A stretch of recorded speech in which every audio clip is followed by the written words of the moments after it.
ভিতরে কোনো খাবার নাই। মাদ্রাসার খাদেম সাহেব যাইয়া কয় হুজুর আগামী দিন কি খাবার খাবে, বোর্ডিং এর ভিতরে খাবার নাই। তাই নাকি?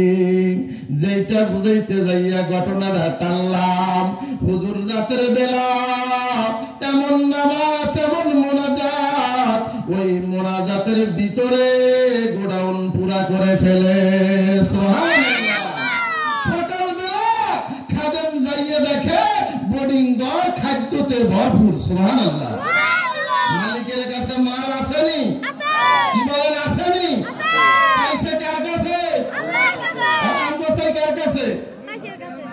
মৃত্যু কি মৃত্যু না কি মৃত্যু। নামাজের ভিতরে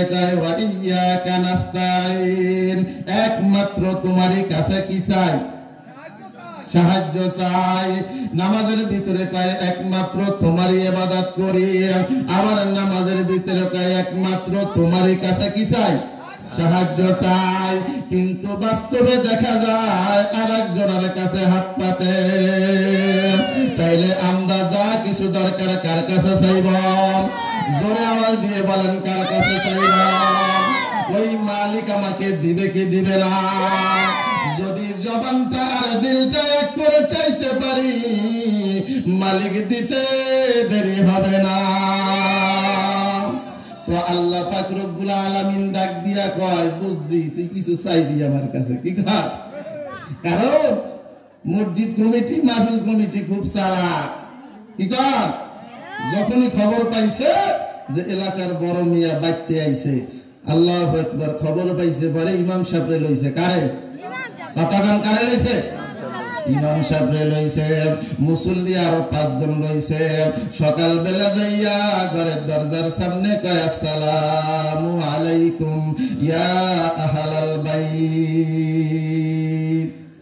গলার আওয়াজে বুঝছেনি যে আমগো চাচা মিয়া আইছে। বুঝছে না? দরজা খুললে কি ও চাচা মিয়া? চাচা মিয়া আল্লাহু আকবার। সভাপতি সাহেব মুস্কি হাসি দিয়া কয় বাবারে তোরা তো ঢাকার শহরে থাও, আমরা তো মুলাদি থাকি। এই প্রতিষ্ঠান সব আমাকে দেখতে হয়। তোর বাপে থাকতে তোর বাপের লইয়া তারপরে দেখতাম। আমার তেমন একটা টেনশন আসিল না। যা করত তোর বাবাই করত। আচ্ছা, এই যে বয়ান দিল সভাপতি সাহেব, এতে বোঝা যায়নি যে কিছু নিতে আইছে? তাই না? বুঝা যায় না যে কিছু একটা নেওয়ার জন্য কি আর সে বাবারে তোমরা ব্যস্ত মানুষ, তোমরা কর্মজীবী মানুষ, ঢাকা শহরে থাকো, তোমাদের অফিস আদালত আছে, এখন তো তোমাদের এই দিকে খেয়াল নাই। এবার বুঝছে যে চাচাই কিছু নিতে আইছে। মুস্কি হাসি দিয়া মুসল্লি কয় চাচা এখন কোন সমস্যা আছে? সমস্যা থাকলে আমার কাছে বলে, আমি সাধ্য মতো চেষ্টা করুন দেওয়া। ঠিক নেই? কয় আমাগো ওই যে কল অজুখানা মুসল্লিরা যে অজু করব এটা নষ্ট হয়ে গেছে, এখন নতুন কইরা কল বসাই দেব। কয় আলহামদুলিল্লাহ আমি দিয়া দিই। সুবহানাল্লাহ। কি বলেন? রাস্তায় যারা দাঁড়িয়ে আছি আমরা, এখনো মাঠে ঢুকে যায় আমরা। কপাল ভালো। এ ভাই, এই ঢাকার পরেও যারা আসবে দাঁড়ায় থাকবে, এরপরে যদি ঢোকে তাহলে আমরা বুঝতে নি মারা খিচুড়ি খাইতে আইছে। কি খাইতে আইছে? কথা না, কি খাইতে আইছে? কপালে যদি হেদায়েত থাকে, যদি আল্লাহর ভালোবাসা মোহাব্বত চাই, তাহলে আমরা এখনই ঢুকে যাই। কারণ সবাই ঢুকতে পারে না জান্নাতের বাগানে। যাদেরকে আল্লাহ পছন্দ করে ভালোবাসে তারাই ঢুকতে পারে। ঠিক নেই? তাহলে জিজ্ঞাসা চাচা আর কি লাগবে? ইমাম সাহেবের বেতন 3 মাস বাকি।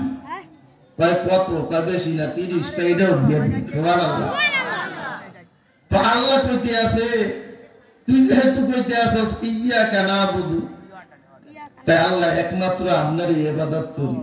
ওয়া ইয়াকা নাস্তাইন, একমাত্র আপনার কাছে কি চাই? কথা বলে না, কি চাই? আচ্ছা, এই যে সাহায্য আপনার কাছে চাই, আর কারো কাছে যাই? দেখেন না এলাকার ভিতরে কত মানুষ আছে, ব্যাকের কাছে আমরা যাই না। ঠিক নেই? পাম না দিলে দিব। আল্লাহু আকবার।